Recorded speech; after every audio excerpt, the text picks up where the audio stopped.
மக்களே எல்லாருக்குமே தெரியும் train number 20683 20684 Tambaram to Sengottai, Sengottai to Tambaram. இந்த வண்டிக்கு வந்து ப்ராப்பரான பேர் இல்லை அப்படின்ற மாதிரி நிறைய பேர் நம்மக்கிட்ட வந்து இன்ஸ்டாவில் வந்து டிஎம் பண்ணி கேட்டிருந்தாங்க மக்களே. ஏன் இந்த வண்டிக்கு ப்ராப்பரான பேர் இல்லை அப்படின்ற மாதிரி கேட்டிருந்தாங்க. ஆக்சுவலாக பார்த்திங்கன்னா இந்த வண்டிக்கு ஃபஸ்ட்டு வந்து தாமிரபரணி எக்ஸ்பிரஸ் அப்படின்னு சொல்லி ஒரு பேர் வைக்கிற மாதிரி ஒரு சஜஷன் கொடுத்துருந்தாங்க. பட் ஆனால் அந்த பேரை வைக்கவே இல்லை மக்களே. பார்த்திங்கன்னா வண்டியை வந்து வெறும் ட்ரெயின் இப்போ நீங்கள் வந்து நீங்கள் திருநெல்வேலியில் கேட்டிங்கன்னா என்ன வண்டி வந்துட்டுருக்குன்னு கேட்டிங்கன்னா 20684 இல்லைனா 20683 அப்படி தான் மென்ஷன் பண்ணுவாங்க. அப்படி இல்லைனா பார்த்திங்கன்னா Tambaram to Sengottai, Sengottai to Tambaram, Tambaram Sengottai express இல்லைனா செங்கோட்டை தாம்பரம் எக்ஸ்பிரஸ் அப்படின்னு தான் சொல்லுவாங்களே மக்களே. தவிர இதுக்கு வந்து ப்ராப்பரான பேர் இன்னும் வைக்கல. பட் கண்டிப்பாக பேர் வச்சாங்க அப்படின்னா அந்த தாமிரபரணி எக்ஸ்பிரஸ் அப்படின்ற பேர் நல்லா இருக்கா இல்லையான்றதை கண்டிப்பாக நீங்களும் கமெண்ட் செக்ஷனில் சொல்லுங்கள் மக்களே.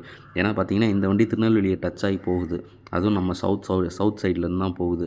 ஸோ பார்த்திங்கன்னா இந்த வண்டிக்கு கண்டிப்பாக ஒரு பேர் சூட்டப்படணும் அப்படின்னா தாமிரபரணி எக்ஸ்பிரஸ் அப்படின்ற பேர் நல்லா இருந்துச்சுன்னா கண்டிப்பாக கமெண்ட்ஸில் சொல்லுங்கள்.